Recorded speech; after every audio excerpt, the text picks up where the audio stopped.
Welcome to today's episode of podcast. In this special deep dive, we explore a question every person faces sooner or later. How do I turn hardship into opportunity? Whether it's a financial loss, a career setback, a breakup, or a personal failure, adversity is inevitable. But within every hardship lies the seed of possibility. Think of Thomas Edison, who famously said, "I have not failed. I've just found 10,000 ways that won't work." Or Oprah Winfrey, who rose from poverty and trauma to build a media empire. Their stories prove a timeless truth. Adversity can be the fuel for transformation if we learn how to respond to it with awareness, resilience, and courage. Reframing the narrative. The first key to turning adversity into opportunity lies in perspective. Our brains are wired to resist pain and discomfort. But what if we change the narrative? Instead of asking, "Why is this happening to me?" ask, "What is this trying to teach me?" When you shift from victimhood to ownership, pain becomes a teacher. Example, you lose a job. Your old story, "I'm a failure." New story, "This is a push to reinvent myself." Emotional resilience, feeling without drowning. Resilience is not denial. It is the ability to feel pain without being destroyed by it. Suppressing your emotions only postpones their eruption. True resilience means acknowledging your pain, naming your emotion, allowing it to exist without judgment, choosing a healthy response. Emotional labeling reduces the power of distress. For example, saying, "I feel overwhelmed and sad," reduces amygdala activity in the brain. Practice emotional check-ins. Ask yourself, what am I feeling right now? Where do I feel it in my body? What do I need to do to support myself? The growth mindset in real life.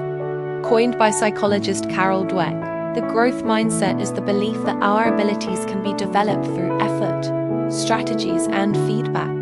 People with a growth mindset view challenges as opportunities to learn, are not threatened by failure, celebrate effort over outcome. In contrast, a fixed mindset sees failure as proof of inadequacy.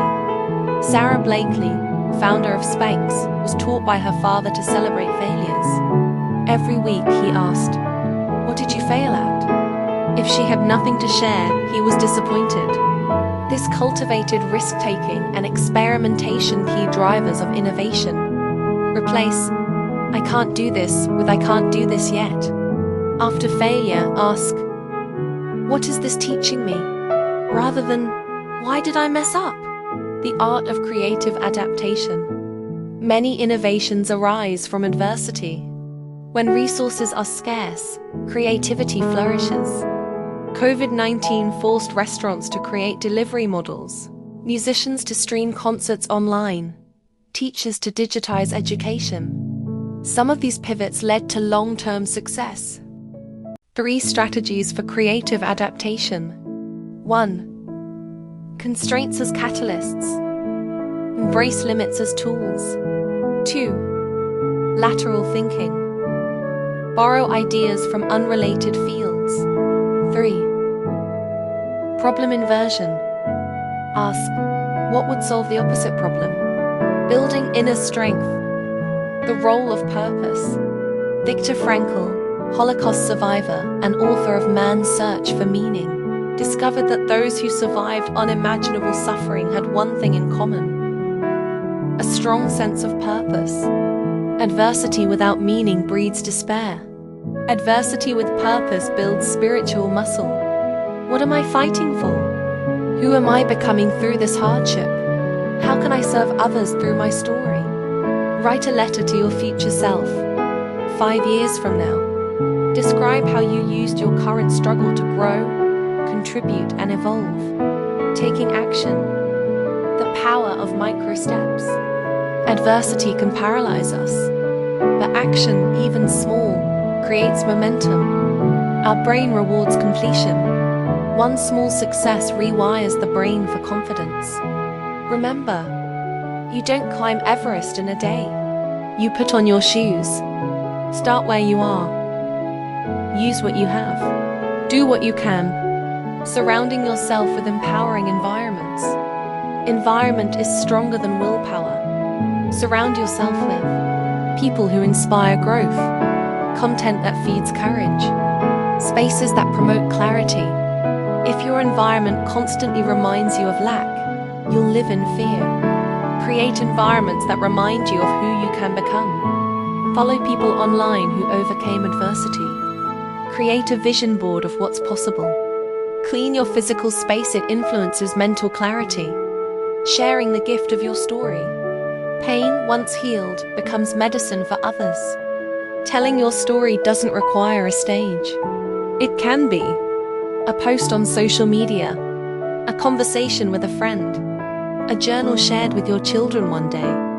You never know who's hanging on by a thread. Your story might be the rope. My scars are not shameful. They are maps that guide others to healing.